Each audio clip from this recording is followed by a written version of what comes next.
Middle Class Under Pressure, kajian akademis atas dampak perlambatan ekonomi Indonesia 2025 dari perspektif makroekonomi.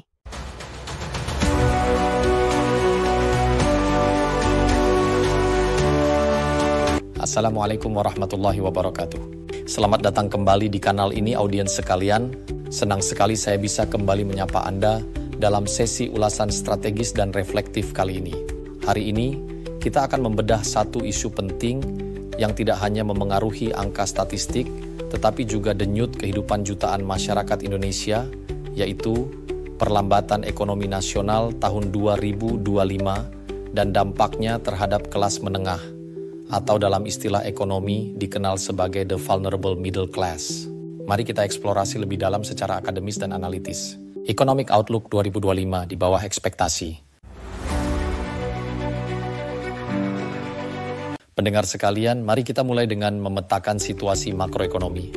Berdasarkan proyeksi lembaga-lembaga ekonomi terkemuka, pertumbuhan ekonomi Indonesia diperkirakan hanya berada di kisaran 4,8%, lebih rendah dari target APBN yang ditetapkan sebesar 5,2%. Secara teori makroekonomi, ini menunjukkan terjadinya GDP growth deceleration, pelambatan laju produk domestik bruto.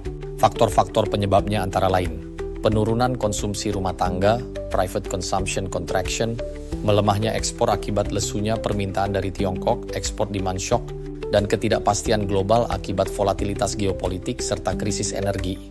Kombinasi faktor ini menciptakan supply-demand imbalances yang berdampak langsung pada stabilitas harga, investasi, dan lapangan kerja. Middle class in distress, tekanan pada daya beli dan gaya hidup. Baik, sekarang kita geser ke aktor ekonomi yang paling terdampak, kelas menengah. Mereka sering disebut sebagai the economic backbone, tulang punggung dari konsumsi nasional, pembayaran pajak, dan stabilitas sosial. Namun kini mereka mengalami economic distress. Apa saja gejalanya?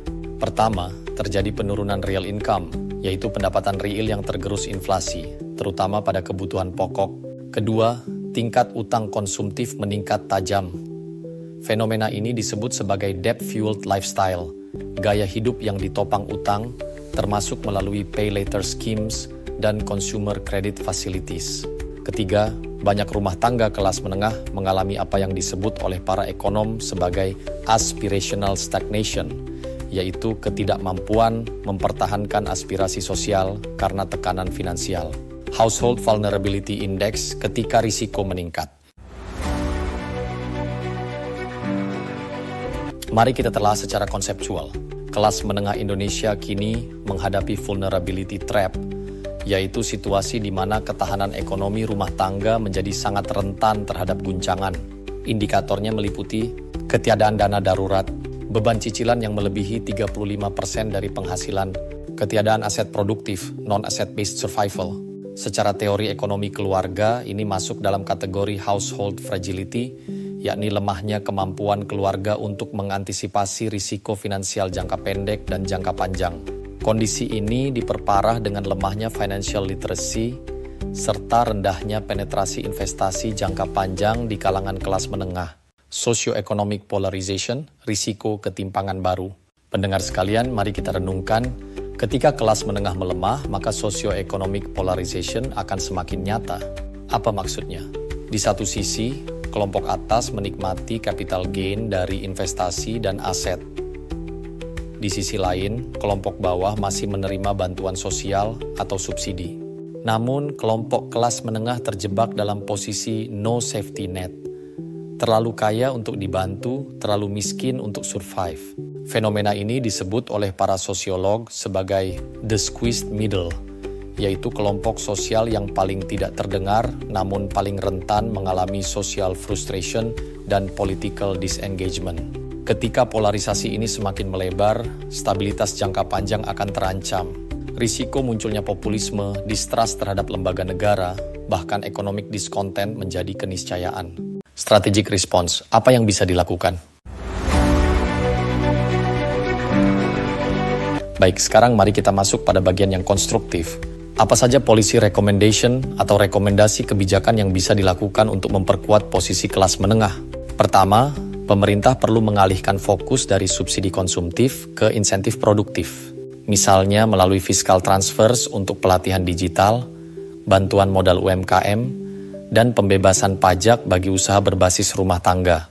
Kedua, perlu penguatan ekosistem investasi mikro, platform seperti peer-to-peer lending, reksadana berbasis ESG, dan edukasi mengenai diversifikasi portofolio perlu digencarkan. Kita butuh financial empowerment, bukan sekadar literasi. Ketiga, pendekatan kebijakan berbasis data. Pemerintah harus membangun microeconomic observatory, yakni sistem pelacakan kondisi rumah tangga kelas menengah secara real-time untuk mendesain evidence-based policies. Kesimpulan, masa depan Indonesia ada di tangan kelas menengah. Sebagai penutup, mari kita sepakati satu hal. Stabilitas sosial, ekonomi, dan politik Indonesia akan sangat tergantung pada ketangguhan kelas menengah. Jika kelompok ini terus tergerus oleh perlambatan ekonomi, maka kita bukan hanya kehilangan konsumsi, tapi juga kehilangan fondasi masa depan. Kita harus berhenti melihat kelas menengah hanya sebagai konsumen, tapi sebagai change agent, reform driver, dan national stabilizer. Salam cerdas dan tetap kritis. Terima kasih telah menyimak hingga akhir. Jika Anda merasa ulasan ini penting, jangan lupa untuk like, share, dan berikan pendapat Anda di kolom komentar. Saya tunggu insight dari Anda semua, karena diskusi publik adalah bagian dari pembangunan demokrasi ekonomi kita. Sampai jumpa di video selanjutnya. Salam cerdas dan tetap kritis. Wassalamualaikum warahmatullahi wabarakatuh.